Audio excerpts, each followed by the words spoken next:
We did have a real itch that we needed to scratch. That itch was in the form of PVAs. It's a metric that we've been trying to have an influence on through various different mediums of training in the past. Even though we do pretty well, we think we could do better in terms of our driving, particularly preventable vehicle accidents and how we could reduce those. Driving is a massive part of our day, every day. So it's important to be on the ball and keep your concentration.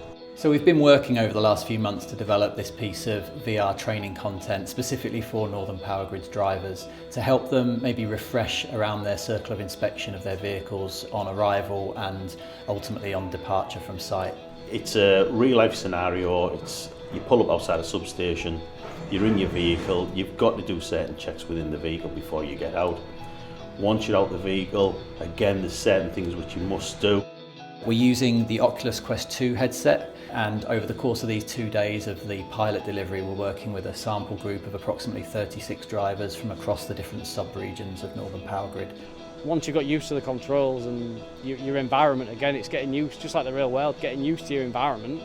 Once you're used to it, it just feels natural.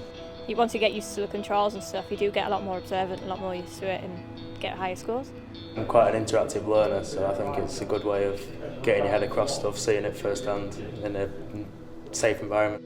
It's refreshed my mind, it's refreshed how I look at my van, how I do my cycle inspection. From the previous training on a laptop, I think kind of you do it, it's done, right, you forget about it. It'll stick with you because it's interactive and it's something new, different, and it's fairly modern. Everybody has come away with a positive experience from it. Even the most negative person who's come in and said, I'm too old, I can't do this, this is not for me, I struggle to use a mobile phone. They've actually come away from the session talking about things within the session and also with a smile on the face. They've actually enjoyed a training session. What we're finding in the room is that after the sessions are complete, it's triggering conversations. So drivers are chatting to us about some of the stuff that they do as part of their circle of inspection, some of the things that perhaps they've realised through this experience they should do more often. It made them think a little bit differently about driving, about doing their circle of inspection, which is exactly the reaction that we wanted from this.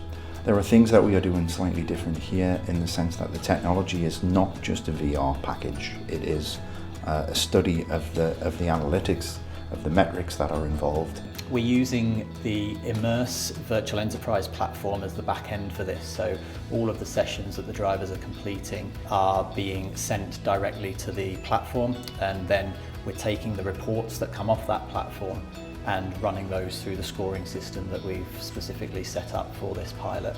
The data will be compelling, it will be interesting to process it all in the coming weeks, and hopefully this project will deliver some really sound and compelling evidence that virtual reality is a fantastic form of training. It's changing the way we teach now, and we've got to adapt, and we've got to change the way we train, the different techniques that we use, and anything that's more interactive. People enjoy the hands-on side of training as opposed to sitting in a classroom having the information thrown at them. This idea and where this can go can really change how we train and the effectiveness of training really. Where this VR training might come into its own is where we can build a program that produces a reaction to something that might go wrong in the field without hurting the individual. If you make the mistakes in VR, it's not something that could put you in a dangerous situation. It'd be good for teaching people more dangerous situations that you can't replicate in real life. If we can try to get it to be instinctive through using VR, then yeah, I think we're on something really good. I'm excited about this because I think we're bringing something new to the business. This is really a business as usual piece that is looking to maximise the technology, and that's what's really exciting here. And it's a very focused piece on an issue that is very much under scrutiny. So I'm really pleased we've come this far, and I can only imagine from the feedback that we're going to go much further with this kind of tech. In time, it will become part of how we train people.